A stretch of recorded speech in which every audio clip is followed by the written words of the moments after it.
un an après, il était bon qu'on fasse le bilan de notre appel portant sur la transformation locale de nos matières premières. En l'espèce, nous avons noté que le gouvernement a commencé déjà dans son langage à faire beaucoup d'efforts en parlant aujourd'hui de plus en plus de transformer localement nos matières premières. En chantant même, j'allais dire, comme la plateforme TEFA, les louanges de l'industrialisation.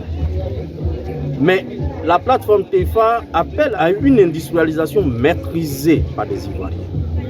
La plateforme TEFA a même proposé une solution économique, un concept économique dénommé VLC, qui recommande en son point 1 qu'on adopte la transformation locale de toutes nos matières premières, nos vivriers et nos plantes médicinales, et que les Ivoiriens sont au moins à 70% impliqués dans cette transformation.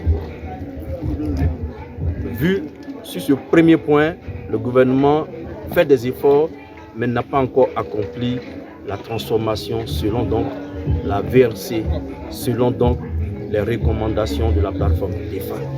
Le second point, c'est d'adopter la DETAS. La DETAS qui n'est pas zéro taxe, c'est juste un système de simplification donc de notre système de taxation.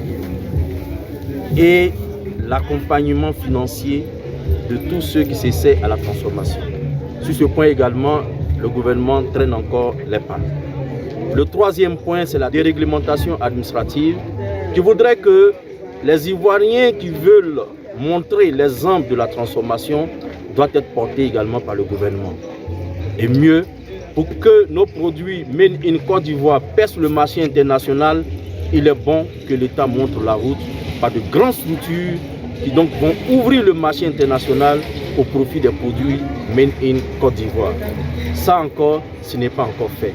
Nous demandons au gouvernement de faire encore des efforts et surtout, nous, la plateforme TEFA, nous sommes à la disposition donc des gouvernants pour également leur présenter notre solution économique dans son détail pour que nous puissions réaliser pour les Ivoiriens une industrialisation inclusive, mais une industrialisation durable qui profite depuis aux producteurs en passant également par tous les industriels.